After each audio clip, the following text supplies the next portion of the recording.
Hey guys, it's Frances and I got some nail mail from BundleMonster and I thought I'd share it with you. I got the Christmas and New Year set, and this is not a brand new set, but it's new to me. And I also got the Mystic Woods plate set 1. What I'm going to do is go ahead and break this into 2 videos, and I will swatch these Christmas and New Year's in this video, and then I'll do the Mystic Woods later. Just because Christmas and New Year's is upon us, and I wanted to get those done first because there is still time to order it before Christmas if you were so inclined. So I'm going to go ahead and open up the plates, show them to you, and then I'll get to swatching.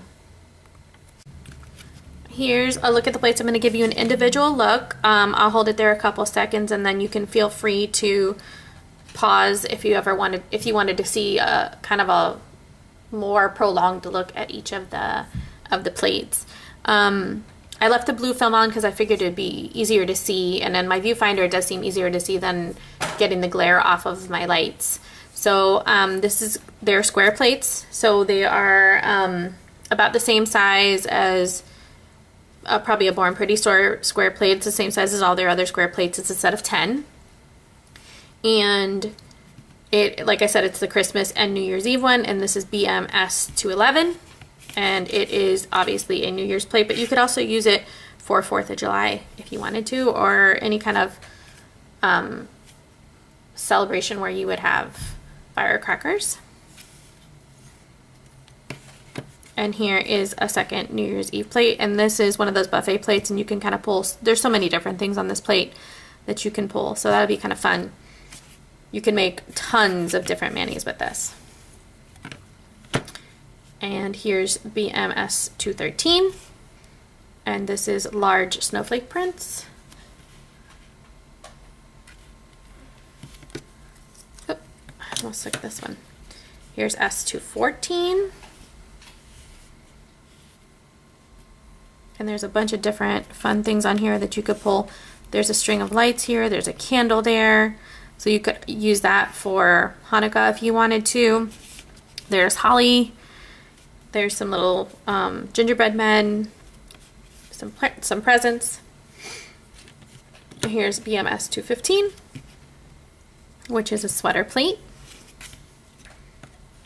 And there's BMS 216, and these are a bunch of small images. And you can see that they will easily fit on your nail. Here's my pinky nail. So you could fit 1, sometimes 2 of these images on a plate, which is kind of nice. Oh, this one's upside down. BMS 217. It's just a bunch of different words. I love when BundleMonster does this. Their Halloween plates that I have one of these as well. And that has for Halloween and for Thanksgiving, and you can just isolate words if you want to, or you could just have a bunch of different words on your finger. Here's 218, and there's a bunch of different Christmas trees, 2 little gingerbread houses, some more snowflakes up here, smaller snowflakes. Who doesn't love doing snowflake manicures anyway? I've already done like 2 of them this season, and I probably will do some more. And this is nice to have for kind of a wintry scene. You could have a winter scene with trees all across your nails. Very pretty. Here's 219, and there's a bunch of different assorted ornaments. Where is my mind today? Ornaments, and then stockings at the bottom, and you could string them along your nails, or you could easily cut out the ones that you want to, make a decal and cut out the ones that you want to. And here's the last plate, 220. And again, this is another one of kind of those buffet plates that you'll probably be finding things into next year. So there's these cute little snowmen at the bottom. There's a little sign down there, and I'm not exactly sure what that says. When I'm editing, I can probably see it. South Pole, I think it says. North Pole, rather. Why would it say South Pole, Frances? North Pole. There's some mittens up here and scarves, so you could do a whole Winter Wonderland kind of mani here. There's some poinsettias down here, and I know that's like things lots of people are looking for. There's very few plates that have poinsettias on them. There's a partridge in a pear tree up here, and there's probably some French hens. Looks like a quail too. So there's a ton of stuff going on this plate. So what I'm going to do is I will show you, oh, the first thing you want to do, and I'll do it for the first plate and then I'll do the rest off camera, is you're going to want to remove this blue film before you stamp. Let me get out tweezers. What I do is I lift up that edge there. I try not to use my nails. Lift up the edge. Be very careful not to scrape the plate. And then you're going to pull. I always hold down that free edge so that you don't bend the plate when you're pulling. And you just pull. And then I would take a cotton ball and some acetone and clean off the plate before I go ahead and stamp with it, just to make sure there doesn't feel like there's any sticky residue on this one. I had a plate that I opened yesterday, and when the blue film came up, you could just see all that residue on top of it. And hit it with some acetone, and it was no big deal. I'm sorry if that's loud. That's my cotton ball container. So I'm going to go ahead. I have a cotton claw. I'm just going to hit that. I'm going to get a paper towel so I can get to swatching. And then I'm going to go ahead, I think, and speed the rest of it up. I've got a bunch of different polishes with different colored swatch sticks. And I'm going to go ahead and throw on some music, speed it up, and I'll see you back at the end.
Okay, so here are all the swatches that I picked up. I think my favorites are the two New Year's Eve one. I think that silver and the gold picked up beautifully. I actually really like this holly one too, that green on green. I'm kind of digging. The only one I struggled with a little bit, and I don't think it was the plate, I think it was more the polish, was this one where I used the Moira holographic stamping polish. I'm having a real hard time getting that one to pick up. So I ended up getting a stickier stamper, and I think it picked up a little bit better. I think I lost some of that hollow effect when I put the Fast Dry top coat on top of it. I did top coat all of these. This one I also struggled with a little bit, and that was I changed from a clear stamper to that squishy black stamper because this polish right here, the stamping polish, is a stainer, so I did not want to stain my clear stamper head pink. So I went ahead and did it off camera again because I couldn't stand the way it stamped the first time. It was just really smushed. It was more my pressing into the head than the actual image came up just fine. And then if you saw, I took some bits and pieces from some of the other plates, and these are the final swatches. Let me know what you guys think. Let me know if you're planning to get this plate set. Again, thank you guys for watching. Thank you for spending your time with me, and I will see you guys again next time. Bye.